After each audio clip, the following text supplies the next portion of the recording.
ہے لیکن قرآن میں وہ نظر نہیں آتا، تو وہ اس کو کس نے بدلا اور کیسے، مطلب کس زمانے میں اور کیوں بدلا گیا؟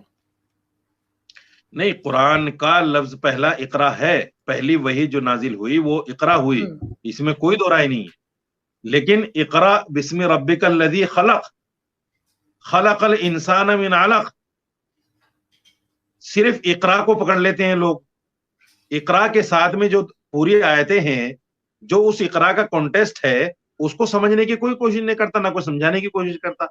اقرا بسم ربک الذی خلق، پڑھیے اپنے اس رب کے نام سے جس نے آپ کو پیدا کیا، علم بالقلم، جس نے قلم کو پیدا کیا۔ اور حدیث یہ ہے کہ علم سیکھو چاہے تمہیں چین جانا پڑے۔ مگر وہ ورڈ اقرا ملتا اس کا نہیں ہمیں، مطلب پہلا ورڈ نہیں، اس کا مطلب سمجھیے نا کیا ہے۔ اس کا مطلب یہ نہیں ہے کہ آپ ڈاکٹر، انجینئر، فلاسفر بننے کے لیے یہ سب کرو۔ اس کا مطلب یہ ہے کہ علم دین سیکھو، اور اگر تمہیں چین کی زبان سیکھنی پڑے، امریکہ کی زبان سیکھنی پڑے، انگلینڈ کی زبان سیکھنی پڑے، رشین زبان سیکھنی پڑے، اس زبانوں کو سیکھو تاکہ تم اپنے دھرم کا، اپنے اسلام کا، مذہب کا پرچار اس زبان میں کر سکو۔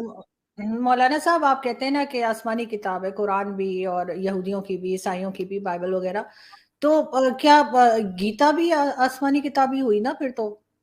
جو ہندوازم کی ہے لیکن اس کو ہم کیوں نہیں مانتے؟ میں شکری، میں ہندوازم، میں گیتا کا پوچھ رہی ہوں آپ سے، پھر وہ بھی آسمانی کتاب ہوئی نا؟ آپ مجھے صرف اتنا بتائیے، پہلے قرآن کے آسمانی ہونے میں شک ہے آپ کو کچھ؟ نہیں، میں شک شبے کی بات نہیں کر رہی، میں آپ سے پوچھ رہی ہوں اگر یہ تین مذہب کی کتابوں کو ہم آسمانی مانتے ہیں تو پھر گیتا بھی آسمانی کتاب ہوگی نا؟ وہ ہندوازم کی ہے لیکن وہ بھی آسمانی کتاب ہوئی پھر، تو اس کو آسمانی کتاب ہم کیوں نہیں مانتے؟ سنیے، آپ نے گیتا کو اور ویدوں کو پڑھا نہیں ہے۔ میرے پاس رامائن بھی رکھی ہے، گیتا بھی رکھی ہے، چاروں وید رکھی ہیں، اور ہندو دھرم کی کئی ساری کتابیں رکھی ہیں۔ اگر کہو تو میں آپ کو کیمرہ گھما کے میں نے گیتا میں نے پڑھی ہے، میرے پاس بھی، میں بھی دکھا سکتی ہوں، میں وہ بات نہیں کہہ رہی۔ سنیے، میں بتا رہا ہوں نا، سنیے نا بات، کہیں بھی گیتا میں، وید میں یہ نہیں لکھا ہے کہ یہ آسمانی کتاب ہے یا کسی میسنجر آف گاڈ کی کتاب ہے۔ یہ تو بعد میں ان کتابوں کو لکھا گیا ہے، ان کتابوں کو بعد میں لکھا گیا ہے۔ ایسا کچھ نہیں جیسے قرآن کے بارے میں آتا ہے کہ جبرائیل علیہ السلام وہی لے کر آتے تھے نبی پاک صلی اللہ تعالی وسلم پر، اور آپ اس آیت کو لکھواتے تھے بیٹھ کر دوسروں کو۔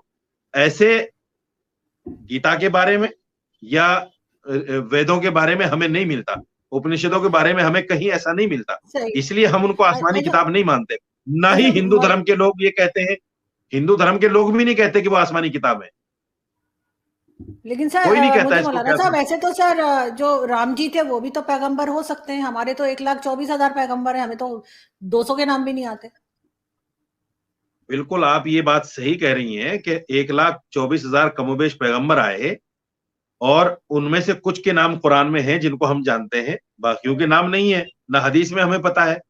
تو ہم اسی لیے دیکھیں، حدیث میں یا قرآن میں جو کہا گیا، وَلَا تَسُبُّوا الَّذِينَ يَدْعُونَ مِن دُونِ اللَّهِ، جو اللہ کے علاوہ دوسرے بتوں کو پوجتے ہیں، ان کے دھرم کو یا دیوی دیوتاؤں کو برا مت کہو۔ کیوں کہا؟ اس کا کانٹیکسٹ یہی ہے کہ 1,24,000 جو پیغمبر آئے ہیں دنیا میں، میسنجر آف گاڈ، ہو سکتا ہے ان میں سے کوئی میسنجر آف گاڈ ہو۔ تو آپ کے خیال سے جو ہے وہ مہاتما بدھ یا رام جی وہ بھی ہو سکتے ہیں؟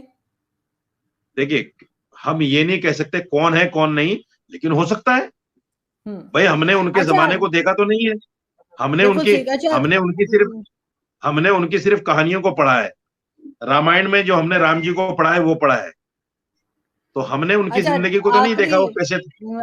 مولانا صاحب آخری 2 منٹ بس، آپ کہہ رہے تھے کہ عورتوں کو چادر لے کے پہلے بتایا گیا تھا کہ اپنے آپ کو چھپا کے چلنا ہے، اور حجاب بھی آپ اسی کا حصہ بتا رہے ہیں، تو کیا آج کل جو ہم دیکھتے رہتے ہیں، جیسے میں نے آپ سے پہلے بھی پوچھا تھا اور آپ ناراض ہو گئے تھے، تو ناراض ہوئے بغیر بتائیں، تو پھر کیا یہ مطلب بکریوں کو اور اونٹوں کو اور کتوں کو بھی کیا یہ پہنا دیا جائے؟ کیونکہ یہاں تو لوگ ان کے ساتھ بھی پکڑے جاتے ہیں۔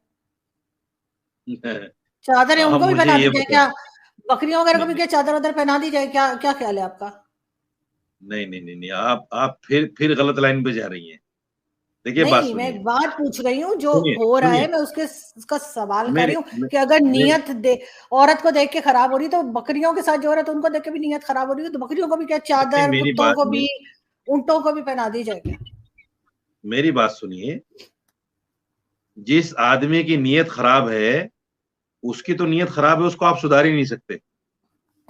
برقعے والی ہوگی تو اس کو بھی اتنا ہی تاڑے گا جتنا بغیر برقعے والی کو تاڑے گا.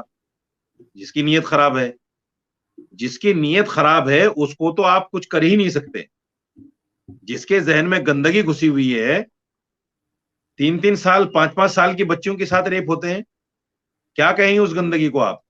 نہیں تو پھر اس آدمی گندگی کے کو آپ لیے یا کیا ان کہیں گے؟ لوگوں کے لیے جن کے ذہن اس کا ایسے، ان کے پردے لیے سے عورت کو نہیں نہیں پابند، نہیں، عورت کو کیوں پابند بنایا جا رہا ہے؟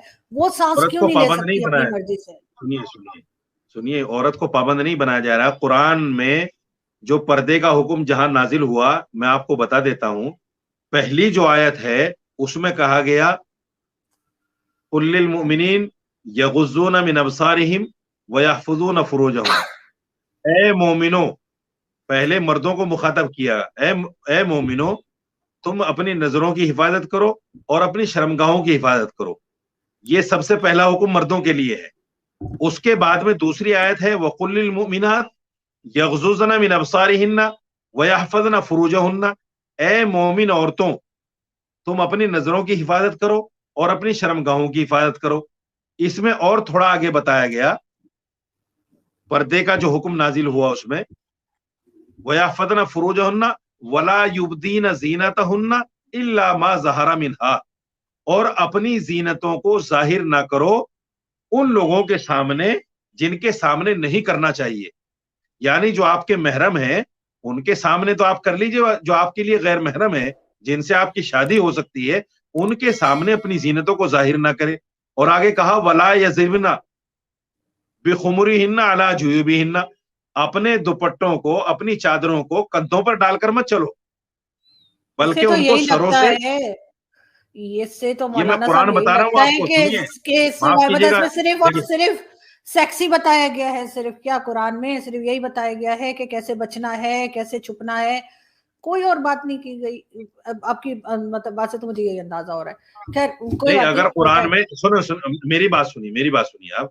اگر قرآن میں مسلم مومن عورت کے لیے پردے کا حکم ہے تو اس میں آپ کو یا کسی اور کو کیا تکلیف ہے؟ نہیں مجھے تکلیف کوئی نہیں، لیکن وقت آپ کے بدلتا لیے تو نہیں ہے ہے، اور اب ہم آپ کے 1400 لیے سال تو پہلے نہیں تو ہے. نہیں رہ رہے نا. 1400 سال پہلے تو نہیں، نہیں رہ رہے نا. اب آپ لوگ اونٹوں قرآن پہ کا حج حکم، کرنے نہیں جاتے ہیں، اب آپ لوگ جہاز میں بیٹھتے ہیں، ہر قرآن چیز کا حکم استعمال کرتے ہیں سنیے، تو ہونا چاہیے. جی. قرآن کا حکم قیامت تک کے لیے ہے. ہوں. آپ اس کو یہ نہیں کہہ سکتے کہ 1400 سال پہلے تھا اور اب اس میں چینجنگ. قیامت تک کے لیے قرآن کا حکم لیکن ماننے والے کے لیے. مولانا اور جو صاحب کسی لوگ نے بڑا آپ کی اچھا، طرح نہیں ماننا چاہتے، جو لوگ آپ کی طرح نہیں ماننا چاہتے وہ نہ مانے. ان کے لیے قرآن کیا، ویسے ان کے لیے تو اللہ بھی کچھ نہیں. کسی نے بڑا اچھا کہیں لکھا تھا کہ کیا پتا قیامت ہو چکی اور ہم جہنم میں رہ رہے ہیں.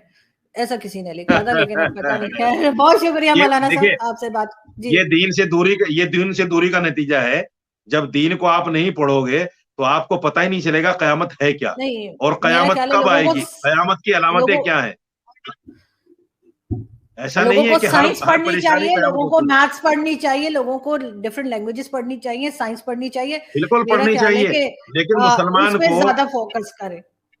مسلمان کو اتنا علم ضرور ہونا چاہیے جس سے حلال اور حرام کی تمیز ہو جائے، جس سے یہ پتا چلے اللہ کیا ہے، جس سے یہ پتا چلے قرآن کیا ہے، جس سے یہ پتا چلے نبی پاک صلی اللہ علیہ وسلم کیوں آئے، یہ میسنجر آف گاڈ کیوں آئے. اتنا علم ہر مسلمان کو ہونا چاہیے. اگر نہیں ہوگا تو وہ آپ کی طرح بہکیں گے اور آپ کی طرح مہاتما بدھ کو مانیں گے اور آپ کی طرح جو ہے بالکل ایک ابروڈ دماغ ان کا ہوگا کہ وہ قرآن کے اوپر بھی سوال کریں، جنت کے اوپر سوال کریں، جنت کی حوروں پر کرنا سوال کریں، چاہیے، رشتوں کیوں پر نہ سوال کریں، کریں. کیوں نہ کریں مولانا صاحب. سوال کرنے کا حق ہونا چاہیے اور ہر ایک کو سوال کرنا چاہیے. یہ لگی لپٹی جو آپ لوگ اللہ چورن پر کیا کھلاتے سوال ہیں کرو گے وہ آپ؟ لوگوں کو سوال کریں گے. نہیں، اللہ پر کیا لوگوں کو سوال کرو گے سوال آپ کرنا بتائیے مجھے. چاہیے، لوگوں کو اللہ پر سوال کیا کرنے سوال کی کرو گے؟ عادت ہونی چاہیے. اچھا، اللہ پر کیا سوال کرو گے آپ؟